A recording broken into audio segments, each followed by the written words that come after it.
Ang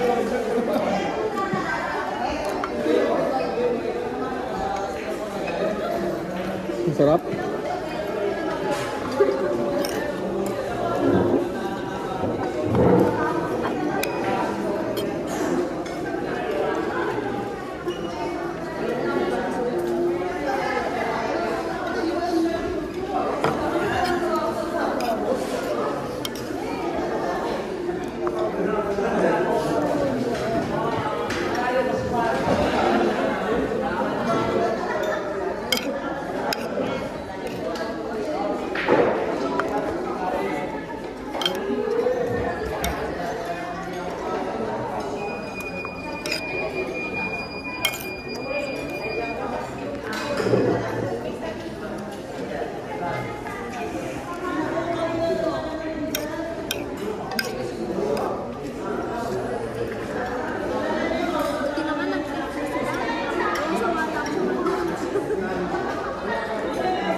Sigurado yan yung balita kanina, alam niya. Alam ni Tian, no? Yung kanina,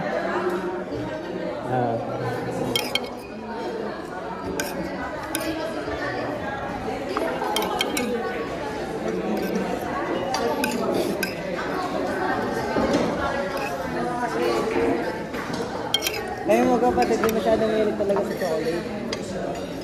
So yung mga binibili nun na iba-ibang chocolate, hindi ka lang marami. Marami ka palang pera, Carl. Di kami humingi magkapatid, ayaw namin. Nagtatrabaho. Hindi. ang dala ng papa niya, ano, o ginto. No? Ang wala yan. Di kami humingi, nagtatrabaho na kami. Nakakayo.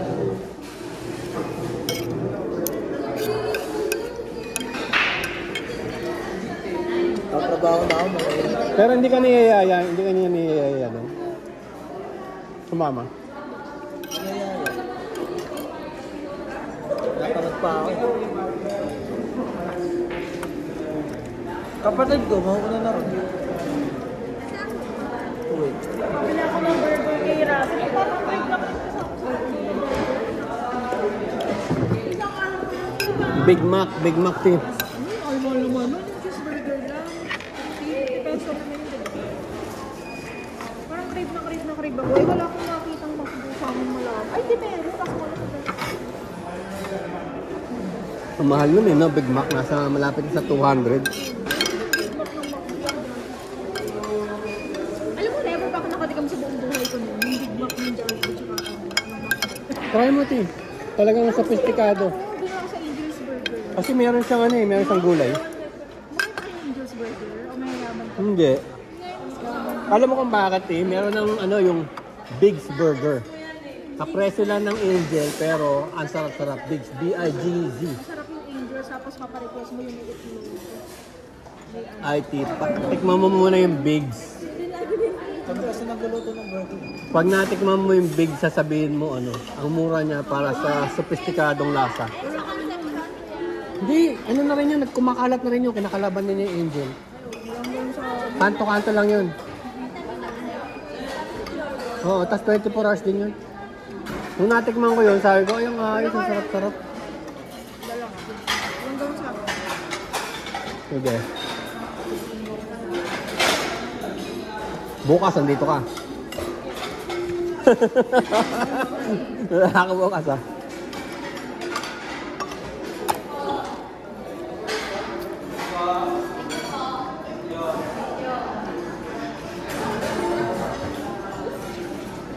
Wag lang magbago yung formulation ng burger na yun. Ako, papatok yun. Magbabago yun. Oo, titipid eh, no? Bandang huli. Kasi may kalaban. Hindi. Yung formulation naman kasi nung burger na yun, hindi naman totally sa Big's yun eh. Nanggagaling yun sa supplier. Ngayon, yung mga supplier na yan, may mga kalaban yan. Tapos, ang mangyayari dyan, laging mayroon silang informant. Papangitan yung ano na yun. Yung quality. Hindi, tinitingnan nila na kunyari, sample sa amin. dati, admin ako. Mas gusto nung, nakakasabay yung kalaban namin. Although mas gusto nung client yung gawa namin sauce. Nung tinignan namin, parang lugi kami. Kasi nakakasabay pa rin sila. Pero mas mahal yung costing namin. Pag-aralan din namin. Siyempre din kami. Eh ako pa naman, alam ko pa nagpalit na sila ng formulation. Wala na. Umaatras na ako. Paborito kong burger dati, wala na, nasira na. Anong babili? Burger machine. Boyong. Boyong. Larry, baka pinamandak pa lang kami yan. Hindi, sophisticado talaga siya. Yung Luyong 1947 pa yun pero nagustuhan mo. Hindi ko alam yung mga yun. Alam mo, gusto ko lang naman lupang Alam mo yung bangon loop? Buhay pa yata yun eh. Buhay pa yata yun eh. Oo, may pa yun. Gusto ko rin yun. Tsaka yung mga hongning. Favorite namin yung yun. Pagka kinakain ko yun, parang bumabalik ako sa sa nakaraan. Yung Boyong, yun naman ang sikat sa Marikina. Talagang walang tumalo doon. Burger din yun, tsaka mga pasta na yun, seafood pesto. Naku, grabe. Makakalimutan mo ang pangalan nito. Grabe. Oo. Sigurado, alam mo kung bakit? Pagpunta mo pala doon, ilang dekada na, pero punong-puno. Punong-puno at mag-aantay ka talaga. Kasi